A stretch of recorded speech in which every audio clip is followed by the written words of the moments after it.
adolescence, son collège l'a orienté vers un bac pro. Mais Hashmi a voulu déjouer les pronostics. Il est aujourd'hui délégué du préfet en Seine-et-Marne. Un parcours qui lui a donné l'idée de faire entendre la voix de ceux qui ont trouvé la leur. Bonjour et bienvenue dans les clés de l'insertion. Je vais vous donner des outils, des astuces et vous faire découvrir des actions ou des projets mis en place dans le domaine de l'insertion. Dès que tu arrives au fin collège, on t'oriente vers des filiales, tu comprends pas au début les mots parce qu'ils sont trop techniques, tu penses que c'est un truc de ouf, après tu arrives en plomberie chauffage, tu comprends rien du tout. Il faut savoir que cette graine, soit il va réussir à la développer, mais c'est un rêve qu'il a, soit elle va s'éteindre. J'ai beaucoup cultivé cette culture de la honte. J'ai jamais montré ce que j'écrivais, même si je gribouillais des trucs. Salut Wassim. Tu vas bien ? Hashmi est l'aîné d'une famille nombreuse. Avec un père cuisinier et une maman mère au foyer, il s'intéresse très jeune au monde du travail en aidant sur les marchés. Bienvenue à Villiers, Super. quartier dans lequel j'ai grandi.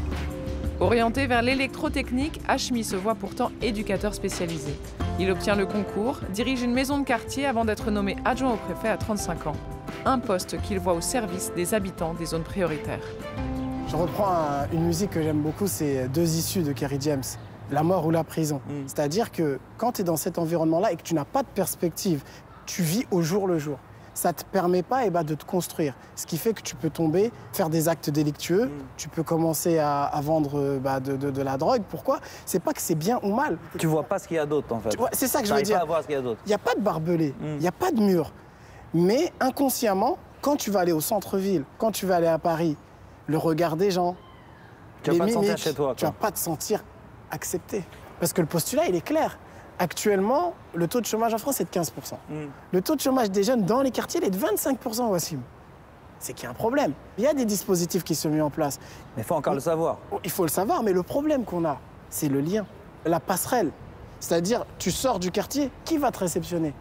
Tu rentres dans le quartier, qui va te réceptionner? C'est une méfiance de l'un vers l'autre et de l'autre vers l'un. Je veux être, en tout cas, un maillon de cette passerelle. Mais pourquoi tu prends ce temps alors? Parce que j'ai souffert durant mon parcours. Là, on voit la réussite, entre guillemets. Mais les gens, ils savent pas ce que j'ai vécu. Les gens, ils savent pas qu'on m'a jeté, qu'on m'a viré. Mais c'est ce qui t'a permis peut-être d'arriver à ce que je suis à ce que tu es aujourd'hui. Exactement, Wassim. C'est vraiment avec un grand plaisir que je vous accueille dans ce premier épisode. Depuis, Hashmi a publié une trentaine de numéros. Donc l'idée, c'était de proposer un accompagnement psychique justement aux jeunes. J'ai choisi les portes que j'ouvrais en fonction des clés que j'avais déjà. Et il commence à voir du pays. Ce matin, il est à Lille pour un enregistrement. Des déplacements toujours sur fonds propres. Ça va bien? Bien. Allez. Hello. Salut Anaïs.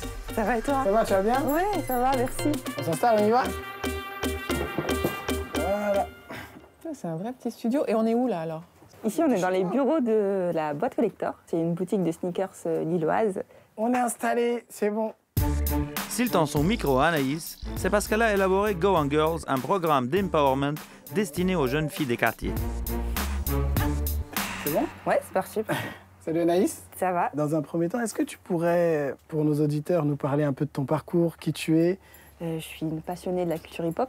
Je suis une personne qui est assez engagée. Je me suis mis à 1000% dans mon média, qui s'appelle Where We Come From, qui est un média qui met en avant des initiatives positives qui sont issues des quartiers populaires. Moi, j'avais vraiment envie de travailler avec ces filles-là et de leur permettre aussi de faire des choix d'orientation sereins et éclairés. Il existe des possibles auxquels vous ne pensez même pas parce que vous vous dites que je n'ai pas le capital économique et social et culturel qui me permettent d'accéder à ce genre de métier. Cette idée de t'excuses pas, en fait, d'exister, tu vois.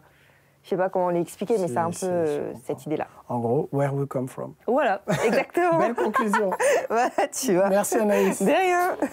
Qu'est-ce que le délégué du préfet retient de ce que tu viens d'entendre là? Est-ce que tes deux casquettes se rejoignent? Moi, je peux l'aider, la mettre en lien, par exemple, avec les représentants de l'État dans son département, lui expliquer peut-être comment monter des dossiers de subvention, que son action... Il ne dit pas tout, mais il aide beaucoup.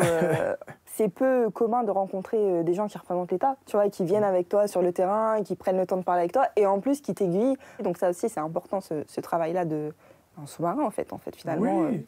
Top. On va voir les jeunes filles, alors. Ouais, allez, on est parti. On est curieux, maintenant. Ça d'abord. Direction le centre social du quartier Belfort pour assister à son atelier. Vous dansez avec moi? Une semaine plus tôt, elle amenait ce groupe de jeunes au pied des immeubles pour une séance photo improvisée.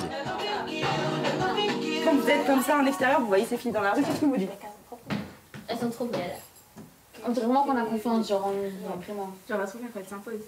Quand elles s'imposent, ouais. Quand on nous voit, on dirait pas des mélicités Et je voudrais vous faire travailler sur la cartographie, que vous placez en fait les lieux que vous fréquentez, donc je sais pas, le centre social, l'école, la bibliothèque, etc.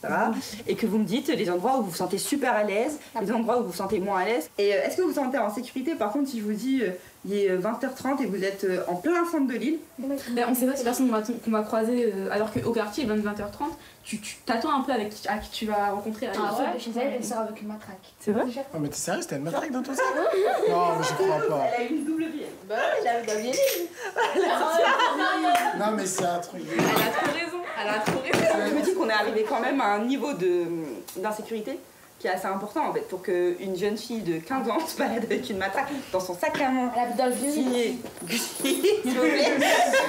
Donc je trouve ça surprenant et en même temps c'est révélateur de la société et de là où on en est aujourd'hui en fait. Pour raconter les histoires de vos quartiers, un mail, Instagram et Facebook.